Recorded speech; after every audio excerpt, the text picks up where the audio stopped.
Need for Speed Most Wanted has been said to be the best game in the franchise, even to this day. No, not that one. Yeah, this one. But is that actually true? Well, there's only one way to find out, and that is by watching this video, of course. Now, I would love to play some of the soundtracks from the game, but I can't, because it's all copyrighted by EA, so you're stuck with this soundtrack instead. So before I get into it, let's talk about the great history of Most Wanted in 2005. So without further delay, let's go for a ride.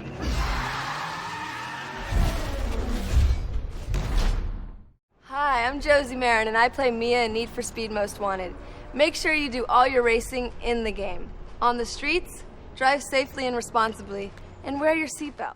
Now, Most Wanted was an open-world arcade racing game and was the 9th game in the franchise. It was developed by EA Canada and EA Black Box and published by, well, you guessed it.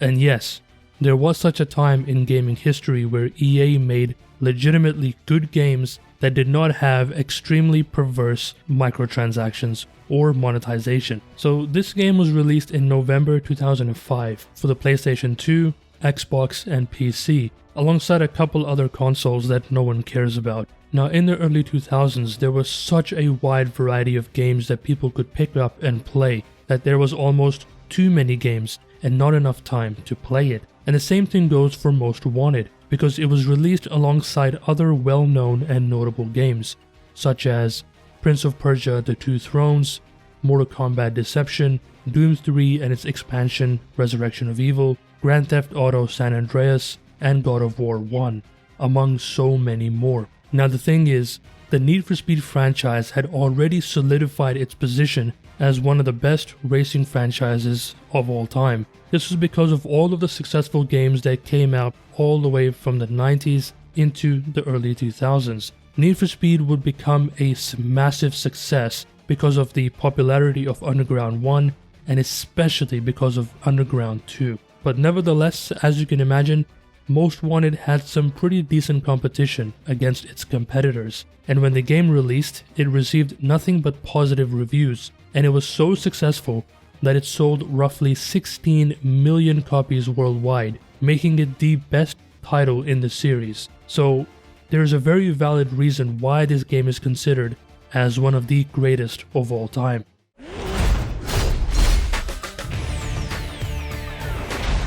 So what is Most Wanted all about? What is the story? Well, that's the best part, because the story is actually very simple and straightforward. The story is told through the lens of a camera on top of a CGI background. All of the assets used within the cinematics are more or less taken directly from the game. There is a heavy filter on top to make the actors seem like they blend into the environment, which still holds up to this day. I can confidently say that the art style that they used of merging real actors with a CGI background was extremely innovative for its time, and it's one of those iconic features of the game that will stand the test of time. Even after 17 years later, these cinematics hold up and don't really look out of place. It's a very interesting and unique style of cinematography in a world where all games are trying to be hyper-realistic. Basically, in essence, the story of Most Wanted is quite simplistic, but out of all of the racing games that I've played or heard of, the story of Most Wanted is honestly the best. There are real motivations for street racing,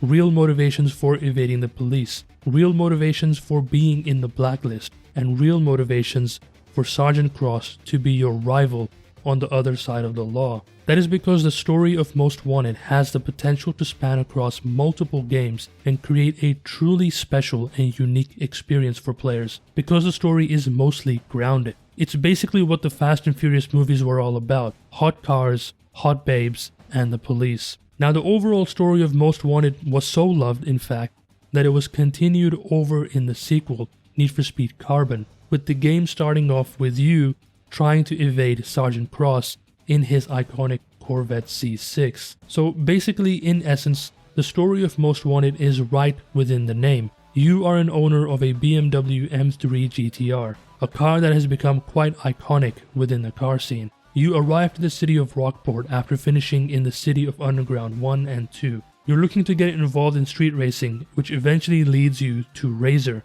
but you are unable to challenge him because he is part of a secret blacklist of racers within the city, all of whom are notorious in the eyes of the law. Eventually, Razor will end up challenging you to a race after you win a couple of other races. You then arrive and the race commences. Immediately the game establishes that both of you will be putting up your pink slips in this race, and whoever wins will own both of the cars. Then once the race begins, a beautiful and really epic in-game cinematic plays out of the race whilst both of you are evading the cops.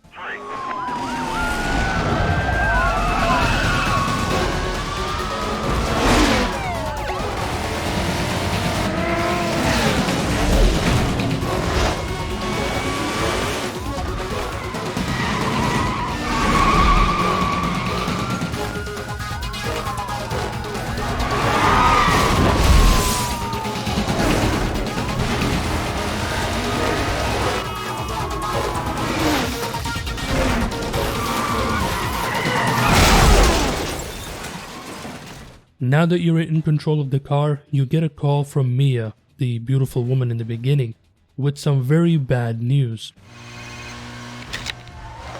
Hey, there's something wrong with your ride. You left a huge oil slick at the start line. You have to end the race fast.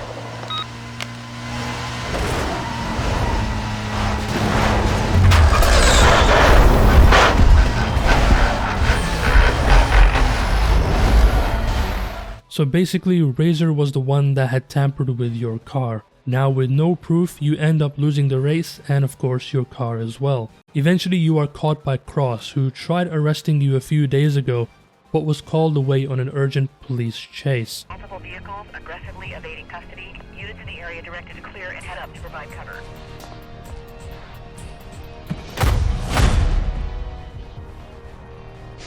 Next time, you won't be so lucky.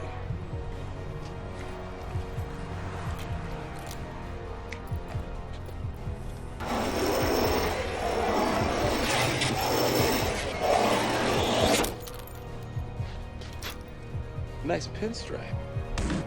Cross is the type of character who you'd consider as sort of an anti-hero, because remember, you are the villain in the story. You are the one wanting to become the most wanted. He is on the side of the law, but tends to bend it in some cases, as demonstrated before. You are then eventually released as there isn't enough evidence on you. So Mia, who has been on your side thus far, helps you with hooking you up with a starter car, which has become a staple of Need for Speed since Underground. Now your goal is extremely simple: defeat every single blacklist racer and get to the #1 spot, which gets taken by Razor after he wins your car. Once you defeat Razor, Mia reveals herself to be an undercover cop that's been trying to take down all of the blacklist the entire time, and instead of arresting you, she lets you escape the city. This is in no doubt inspired by the Fast and Furious movie with Brian letting Toretto escape. Eventually, Cross sends everyone to chase you down.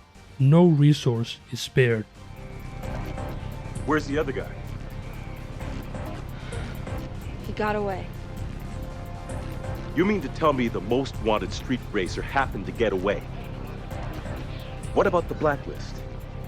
Forget the blacklist. They're through.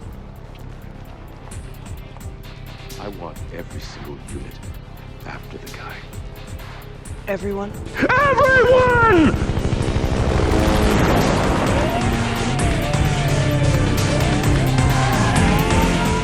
You are then placed within a police chase where you need to evade for a little while, until Mia calls you to let you know of an incomplete bridge that you can use to escape, and that's where the story of Most Wanted ends. Eventually the story is continued in Need for Speed Carbon, with you in the same BMW M3 GTR evading Sergeant Cross in his iconic Corvette. So as you can see, the story is relatively straightforward but very easy to digest and understand, and it has the potential to really be a proper franchise or a trilogy if EA actually did something with the game. Anyways, let's move on to the Blacklist Racer themselves. So there are a total of 15 Blacklist Racer, including Razor himself. In order to challenge each Blacklist Racer, you have to first complete a set number of criteria. Basically, you'll need to do a certain amount of normal races, then get a few police milestones, which are things like destroy X many police cars, or evade the police within 5 minutes, stuff like that. Then finally, you'll need to have a certain amount of bounty. This is gained while being in a police chase and basically doing property damage. Once you have the required amount, you can then challenge the racer, and you'll have to win a series of races. Once you win, you then have the option to pick 2 random cards. These can reward you with either a unique engine upgrade, a customization upgrade, the pink slip to the car, or a get out of jail free card if you get caught by the police. The Blacklist Racers themselves aren't really part of the story in any meaningful way, apart from their photos, which basically reflects their personality, and a little biography during the intro. That's pretty much it. They don't talk or call you in game. There's absolutely no amount of communication from them. And you know what? I actually love that. It's more of a show don't tell mentality where just by looking at the racer during the intro, what car they drive and how they drive basically tells you all you need to know about who they are. And what's funny is that these Blacklist Racers have way more of a personality than pretty much every single character within Need for Speed 15 and Payback. That's how bad those characters were. Each Blacklist Racer has their own intro. The cinematography is honestly extremely well done. The camera angles, the camera shake, and all of these effects really make them stand out as mini-bosses.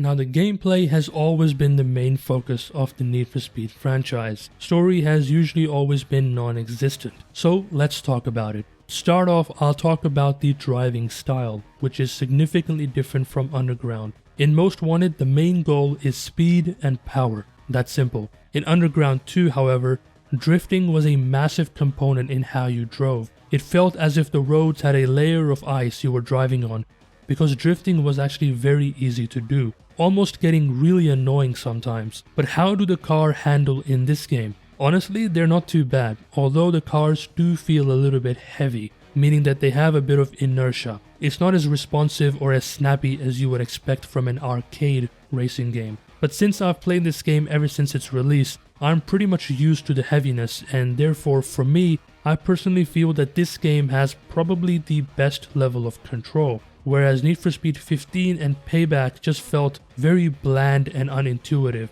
Driving in those games just really did not feel satisfactory or like you were in total control. It just felt boring. That's the best word I can describe for them. Now, in Most Wanted, there's also a launch control mechanic which has been carried on from the previous games. So basically, once you start a race, the needle will turn blue between a certain rev range. If you try to keep the needle in that location when the race starts, you'll gain a massive amount of acceleration. And basically, the more you use your car, the more comfortable you get and the more easier it gets to do that launch control mechanic. There's one more thing I really feel I need to mention, is that the game also has rubber banding, which is a very common feature in pretty much every single racing game. This is where when you are way too far ahead of the competition, the NPCs will speed up beyond the limitations of the car, and they'll catch up to you within a few seconds. Now, overall, it's not really a bad concept because it keeps the competition consistent, but there are a few instances in this game where it was tuned very badly. The worst case of this is the Blacklist Racer Earl, and anyone that has played this game back then will agree with me unanimously. Seriously, his rubber banding is stronger than any other Blacklist Racer. So basically, fuck you, Earl. Now, speaking of the types of races available in Most Wanted, you have your basic circuit, sprint, and drag races, and of course free roam as well. Unfortunately though, drifting does not exist in Most Wanted. There are no drift races in this game and there are no bonuses for drifting. And because of that, I'll have to take a point off, because drifting became a bit of a core mechanic of the Need for Speed franchise ever since Underground. And drifting also served another purpose within Underground, which I'll talk about in just a little while. Drag racing works exactly the same as before. You're effectively playing on rails, Pressing the left or right direction will make you switch lanes. I was never really a fan of this style, especially when you're racing with a lot of traffic around, because the faster you go, the longer it takes for the car to switch lanes. Most Wanted also introduces quote-unquote new race types, which are basically slight variations of the basic races. And to be quite honest, they aren't anything special. So you have 3 of them: Toll Booth, Knockout, and Speed Trap. Toll Booth in all aspects is a time attack race. The point of this is to get from one toll booth to the next within a designated time frame. Any time that is remaining gets added onto your next time for the next toll booth. This keeps going until you reach the finish line. Knockout races are a variation to the circuit races. It basically functions exactly the same like a circuit race, but every time you finish a lap, the last person gets knocked out of the race. And finally, you have Speed Trap. This is a variation of the sprint race mechanic. Its main function is that there are a few speed cameras throughout your path. Your goal is to pass these checkpoints at a faster speed than everyone else, because the speed camera will register your speed in that instant and record it. Then any subsequent cameras you pass, the same thing happens. Once you go past the finish line, your total speed then gets summed up, and it needs to be higher than everyone else. You could finish the race in last place even, but still be the winner because your total speed was higher than everyone else's. And basically that's all we have when it comes to race types. So as you can see, the amount of races or the race types that you have is considerably less than the previous games. Now that's not necessarily a bad thing because the races themselves are quite good and engaging. It's just that it would have been nice to have a wider variety of race types. You know, when you go at super high speeds in a racing game, your car has a lot of understeer. That basically means that when you go to turn your car, it doesn't turn hard enough. Well, the game introduced an interesting mechanic called the speed breaker. This is a resource that you'll have to manage, which is honestly very easy to do. So when you use it, time slows down a lot and your car's handling increases significantly, allowing you to make hard turns or more calculated maneuvers that you otherwise would not be able to make. Honestly, I really love this system. It allows me to go extremely fast when I need to and make really tight turns when it comes up. You passively regenerate the resource as long as you're going above a certain speed, which I think is like 50 kilometers an hour, or was it 30? I can't really remember right now. Similarly, you also have a very well-known resource called nitrous oxide, or NOS, in this game. Now, just in the very small chance you don't know what that is, it basically gives you a short burst of speed, and just like the speed breaker, NOS passively regenerates, as long as your speed is above a certain limit, of course. As you go to upgrade your NOS from stage 1 to stage 2 to stage 3, this resource will now last longer, give you more speed for the duration, and it regenerates faster as well. Personally, I love that the NOS regenerates passively, and I also love the risk and reward gameplay of Underground, where if you took certain risks, or if you did a drift or something like that, you'd get a small or a large chunk of NOS back. And that was the only way back in Underground 2 where you could regenerate NOS, because in Underground 2 there was no passive generation. I think this game would have benefited with having both a passive regen but also some additional bursts, because you have the speed breaker mechanic, which would allow you to make those risky moves a little bit easier. Now, what would a racing game be without cars, am I right? Well, the game has a very healthy variety of cars in the lineup, 32 stock cars to be precise. It ranges from your standard tune-up cars that were extremely common back in the day to your expensive supercars. So things like your Mazda RX-7, RX-8, your Mitsubishi Lancer Evo, and definitely the Toyota Supra, all the way to things like the Dodge Viper, the Corvette C6, Porsche Carrera GT, and a few Lambos, of course. Now, if you played back in the day, let me know in the comments below which car was the one you'd go for, or your gold car or your dream car basically. For me, it was always the Corvette C6 in full black. Not black, black with a KH. Why? Well, this is why.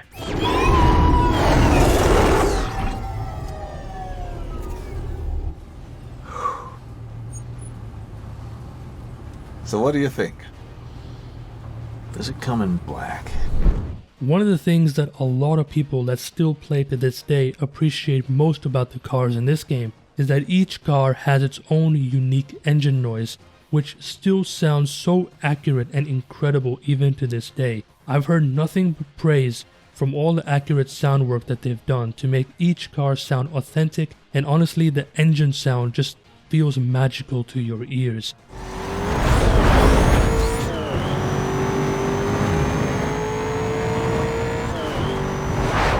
Now, having said all that about cars, what about customization? Because this is Need for Speed. The game is a massive downgrade from Underground 2 in terms of customization. Underground 2 still has the most customization out of any racing game to this day. Let me say that again. Out of any racing game to this day. Because Underground 2 released 18 years ago. That's almost 2 freaking decades. And yet gaming companies can't match or exceed that level of customization. Let that sink in for a moment. Now, having said that, what can you customize in Most Wanted? Well, let's start off with the paint job, decals, and vinyls. The paint job is the most standard feature you'd expect from any racing game. You have a choice between 3 types of finishes of your paint: glossy, metallic, and pearlescent. For the vinyls, you have a decent amount of choice. First, you have unique vinyls. These can be unlocked by beating blacklist racers. These have a preset art style on them, so you cannot change their colors. And most of them will be recognizable as they were also in Underground 2. Then you have your normal vinyls. They come in all types of shapes, stripes, flames, and tribal styles. These ones can be painted. The decals allow you to place company names on preset locations all over your car. Although I have personally never used decals because they just look stupid. I mean, my car isn't some driving advertisement for these companies. My car is exactly that. Mine. And I've never really understood why some people like having these brands on their everyday cars. It just honestly just looks stupid. Now, some other visual modifications you can make range from things like windshield color, which come in 3 variations: light, dark, and dark pearl. You can also slightly customize your speed dial as well from a range of pre-built designs, which most of them are copied over from the previous games. In terms of body modifications or parts, the customization is also not as in-depth as the previous games. So in the previous game, you had the option of using either a wide body kit or picking from a range of standard front, side, and back bumpers to have a completely unique look. In Most Wanted, you can only have body kits to choose from. Then you have your options of rims to choose from.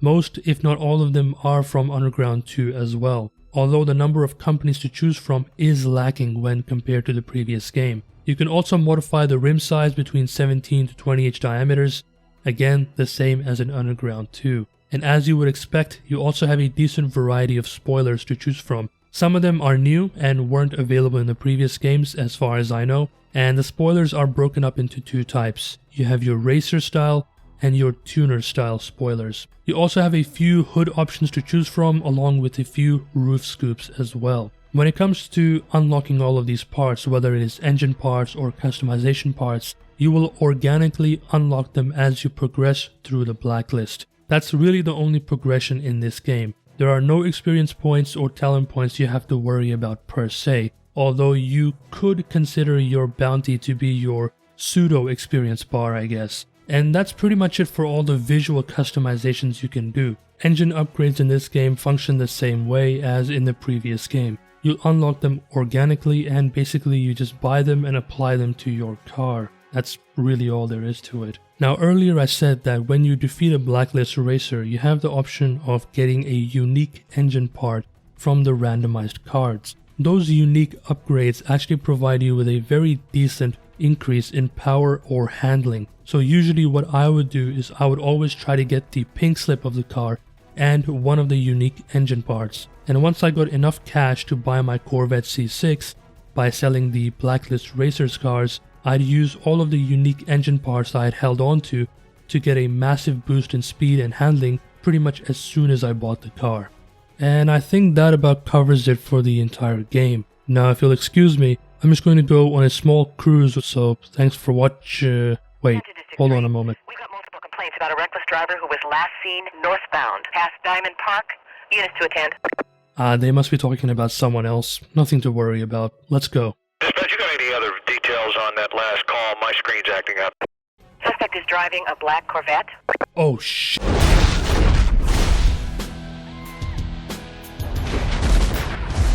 Of course, how could I forget about the main point of this entire game, and obviously the best part. Just by spending a couple of minutes within a police pursuit, you can easily feel how much effort went into this single feature. The music that accompanies this is honestly so iconic that they've reused the same tracks in the sequel of Need for Speed Carbon and the remake of Need for Speed Most Wanted in 2012. The police chase music is honestly one of the best tracks they've ever made. It easily gets your heart pumping and hypes you up for an intense pursuit, especially if you're on a higher heat level. Well, let's start from the beginning. So, police chases are engaged when you drive past a police patrol car while speeding, or if you've been driving recklessly, because the locals will file a complaint with the police. Then the police operator will then ask nearby patrol cars to look out for you. In some cases, or in most cases, the police will have your make and model, but in a few rare cases, they won't.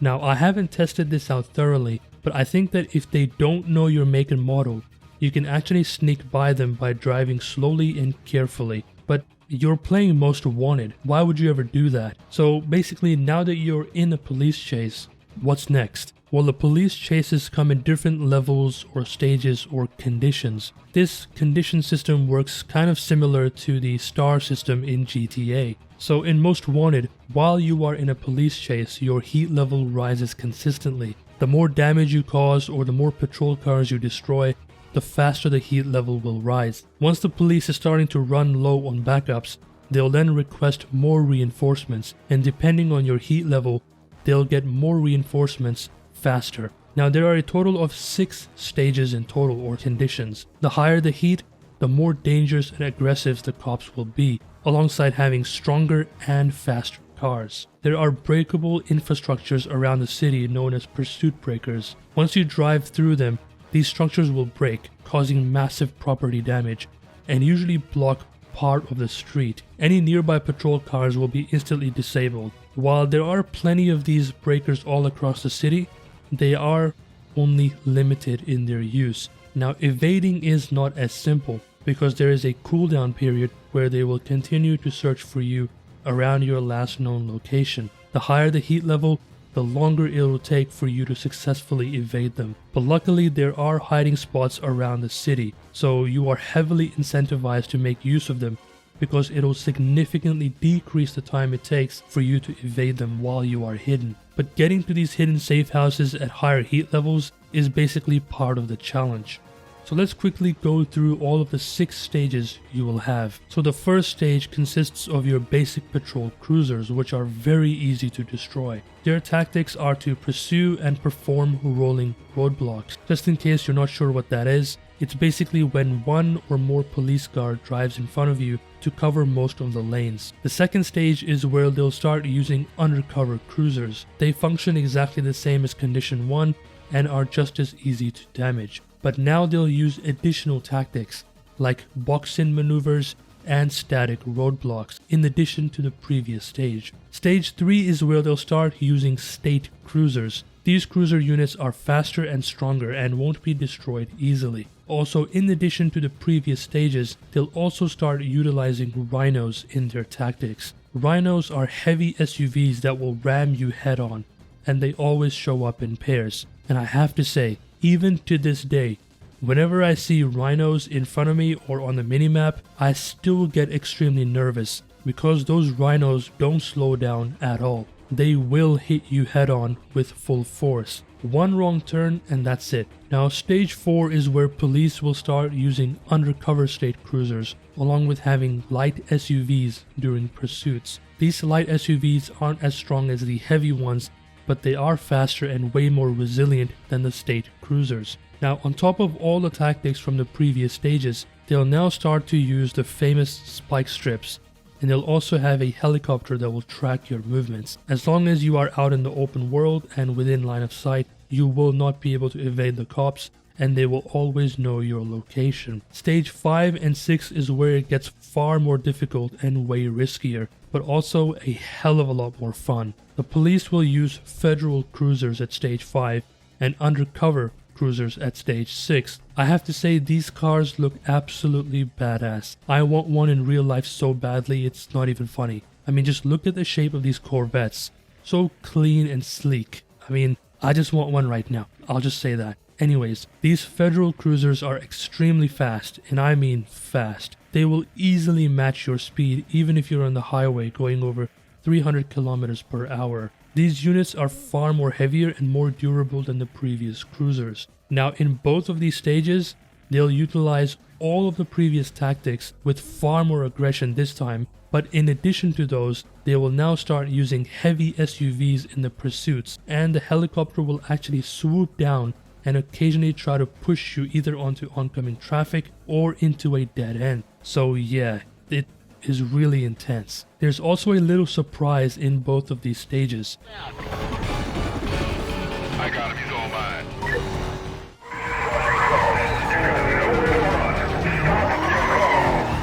You will see his car pursuing you. You can notice his car because it has a unique paint job and it is pretty badass. Let's be honest. Now if you manage to destroy his car, you'll get a $100,000 bounty. It's one of those little details that I most love about this game. Now speaking of destroying cars, usually you can destroy police cars by continuously ramming into them or trying to roll them over. There is a little bit of a tip that the game tells you where all police cars, including heavy SUVs, have a weak point in the back half of the car. If you ram directly into the back half, they'll either be destroyed instantly or they will be knocked into the air and start rolling hard. So basically, in conclusion, the races are good and there is a healthy challenge in them. The cars and the customizations are also good, but of course, nowhere near as good as Underground 2. The best part about this game are the police chases, and they still hold up to this day. You can either play for a couple of minutes to over an hour, and you'll experience plenty of intense action and fun throughout the entire pursuit. The longest I've gone in a pursuit was I think 45 minutes, and I had so many close calls. Now if you're looking for a slightly different challenge, the game also has a challenge mode. This has roughly 70 different challenges where you'll have to complete a certain action in order to succeed. These challenges have preset cars that you'll be racing with, so you won't be able to use your favorite upgraded car, which is part of the challenge of course. Now in terms of the soundtracks, I honestly feel that this game had the best one. Almost every single track, except for a handful, are incredible and iconic, and they perfectly fit within the early 2000s street style with a mix of rap music, rock, pop music, and some electronic music too. Whereas Underground 2 only had a few tracks, but they were extremely iconic, whereas the rest of the tracks were quite underwhelming, let's be honest. Now if you haven't played this game, I can confidently and wholeheartedly recommend this game to anyone looking to play a great racing game that is still as fun today as it was in day one. If you have a stronger PC, you can easily play this game on max settings, crank up the resolution to max, and enjoy some great tunes. And if you want, there are plenty of mods that you can include in this game. As you've seen from some of the footage that I've provided, I'm actually using one of the mods that introduces the GT86 into the game. Now why did I go with the GT86? Well, because that's a car that I drive in real life, and I'm a bit of a petty bastard, and I felt like showing it off somewhere. And that's it for this video. Make sure to click that like button and comment down below with your favorite car, and let me know which game is your favorite. Most Wanted, Underground 1, Underground 2, or maybe your favorite is Need for Speed Payback. If that's the case, then maybe you're a bit weird, but that's beside the point. Anyways, I will see you in the next video.